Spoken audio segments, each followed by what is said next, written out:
Hello my friends, welcome to another episode of Carpo's videos.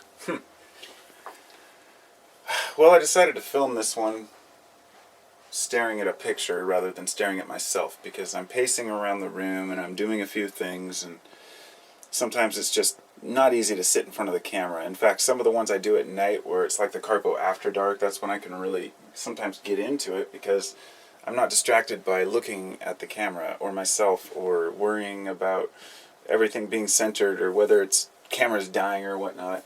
Anyhow, I just wanted to make a video for a kind of a continuation of the video I made last night, and it was regarding psychedelics, and MDMA namely was the topic that I was going to talk about here.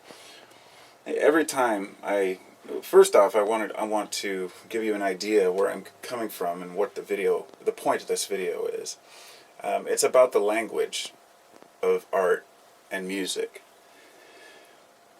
There was a time when art, music, philosophy, and mathematics or geometry were like, the pinnacle of achievement. We were wanting to teach ourselves everything about the world, and by learning, let's say, a different language, it allows us to be more flexible in life.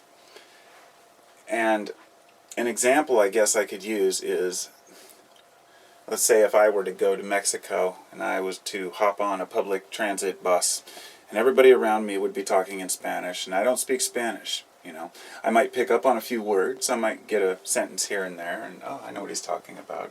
But generally, unless I understand the language, I miss a lot of what's going on.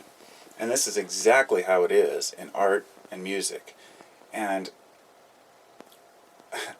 a lot of folks out there don't think that they have an artistic hand, but once they actually get their feet wet and start trying it, if you don't have expectations about the outcome, you can paint phenomenal things, or draw, or sketch, or I guess the painting that I'm focusing on right now is actually one that I started working on, a few months back, and I was just doing a grid basically of these, perfect circular squares, and then I just started weaving them. It has a meaning to me behind that painting. I won't go into what it is, but from the outside, art can be almost standoffish.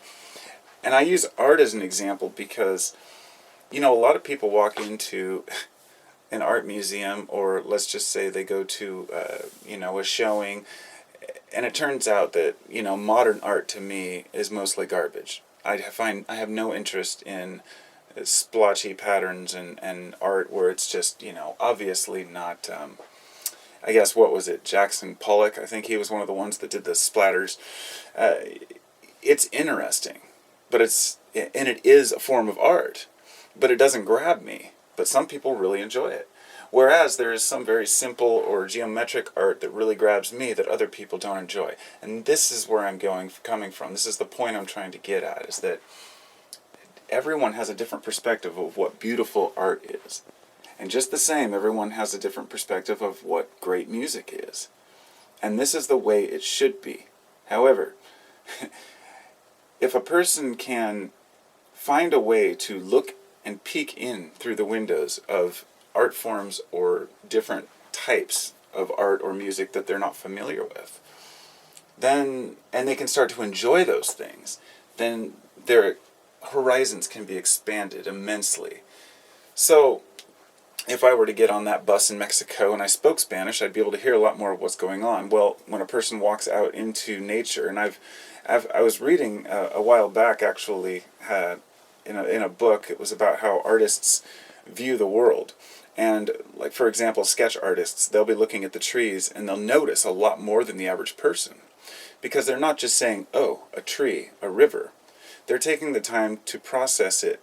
What are the shades and the tones of the bark? What are the textures? Which brushes would be best to do this? Or how would I sketch this out? Or how would I sculpt this? Whatever it may be. And I think that that's a really crucial aspect. This is why everyone should aspire to create art. Not because it has to be great or wonderful. A lot of my art is horrible. But I do it because it moves me and it inspires me to want to do more. The more art that I do, the more I can understand other people's art forms, and I see more things that I didn't see before. Now with music, I'm a musician, and I play bass guitar and acoustic, or electric, I guess. I play guitar and bass and drums, whatever comes my way. I have always been fascinated with bass because I love the depth.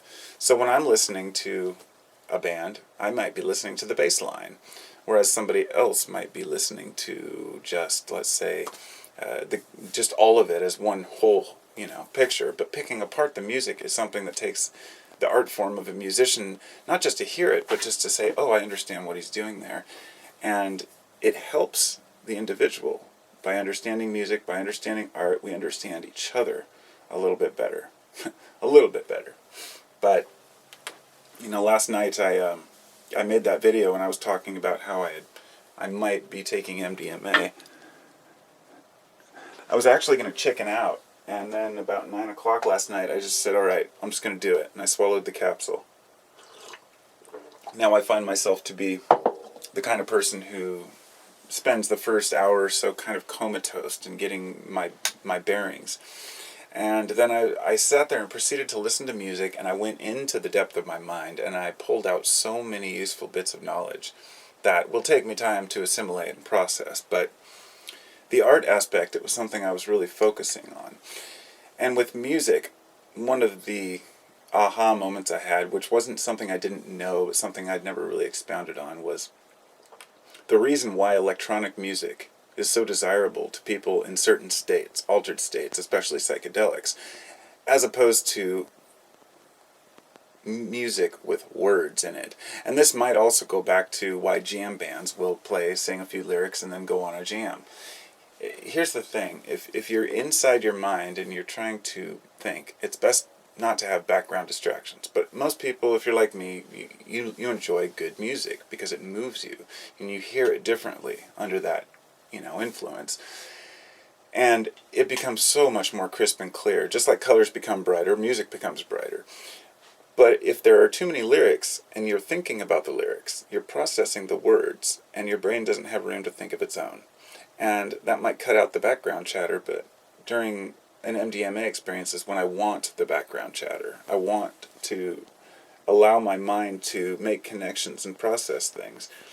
And I realized that that's why when I go to the regional Burning Man here, why I love to hear DJs. The first year we went as a jam band. We played music, songs with lyrics, and I'd never been to Soak, which is the event, and we got there and I was just blown away. We were like one of only 2 bands that actually had words, and everybody else was just DJs, and I thought, how can people be into this? But it grew on me, and I really understood it quickly, and I'm using that as a kind of an all-around example of how people can come together over music that none of them know, let's say. It's not about hearing the latest hits or expecting to hear a certain song or singing along. It's not even about the song itself. It's about using the music as a vessel to drive inspiration. And DJs know how to cut into that psyche. They understand how, well, if they're a good DJ, then they understand the philosophy of the music, that you can move a crowd to tears and then to joy within 1 minute. And it's all about using the old cuts and samples as well as certain tones, frequencies. It really is an art form in itself. And to anyone out there who doesn't listen to electronic music, who thinks, oh, that's just garbage, it's just pushing buttons, I challenge you to make a dubstep song or any type of electronic song. It's difficult. Actually, sitting right over here, I have one of these touch pads, and people think you can just buy these and just push buttons and it plays music. No, you've got to program it. You've got to get the Ableton software and learn how to use it. And so it is work. It's an art form in itself, but there are many different tools to making music and art that weren't available to us in the past. I just ordered a bunch of charcoal pencils and some acrylic paints and paintbrushes off of eBay, this morning, because my wife's been inspired to paint, and she was painting last night, and I love it because she's always wanted to get into art. She's wanted me to take an art class with her and whatnot, and I just was like, go from the soul. It's just, you just got to go with it. Don't stop yourself. Once you start painting, you can't say, oh, I don't like it, and throw it away. I keep even some of my crappiest old drawings, something to compare to. But it's not about impressing anyone to me. It's not about even impressing myself. It's about letting a brush loose on a canvas, not knowing where you're going to go with it, and seeing what your subconscious mind brings out. This is the same thing with poetry. I was a poet for years, and I guess I always will be, but I don't write poetry anymore. And I don't like reading poetry because I find most of it pretty cheesy, and I don't care for structuring. You know what I mean? I like to just write what I'm thinking, not overthink whether it rhymes or doesn't rhyme, or whether it has the right amount of verses and syllables. I used to just write random poems, and by the time I was done, I'd come back and read it like a year later and not even remember writing it. In fact, I have like 5, 6, 7-page, papers that I've written that I was like, who wrote this? Because I would type it on my computer and then print it out, and then I'd find it and be like, oh, I did. And if I was going to extend that into the video making, it's the same way, and that's part of the reason why I do these videos. When I'm talking on the video, it really helps me to come to conclusions. At least one out of every few videos I do, there's an aha moment where I say something that I had never even considered. And that's allowing my subconscious to kind of come forward without me being really present in its way. And speaking of being in its way, that's what ego is. And that's what we have to understand. Ego isn't the enemy. And nor is it the superego, the ego, and the id, as a Freudian concepts. Forget everything that you think you know about psychology, psychiatry. Forget everything you think you know about star signs, birth signs, and how they relate to people. Forget everything you've been taught, and just spend a little bit of time really observing patterns and behavior of people, and seeing the metaphors. It's very difficult to push to the back of our minds all these things that we've learned, and there is a lot of evidence to support. Let's say if a child grows up in a certain household, then they may be predisposed to certain behaviors. Or if a person is abused when they're young, or whatever it may be, then it can cause them this or this or this. Forget about all that, because even though there may be a higher ratio of people like that, if we start to generalize people, we forget that everyone's got their own thing. But anyhow, looking at the person through the mind is, there are 3 me's. There's the me that's sitting here talking to you in this video. There's the me that just exists inside.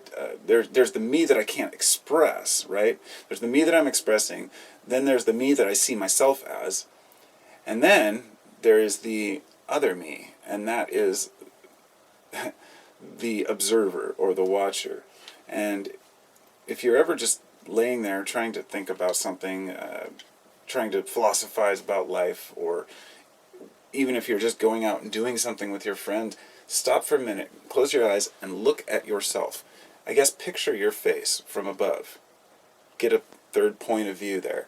And observe what you're doing. It may sound, it's not that complicated. It's a pretty easy thing, but I don't know how many people do it. Being aware of what you're doing, not through your own eyes, but through a third pair. And that's difficult. It's hard to explain.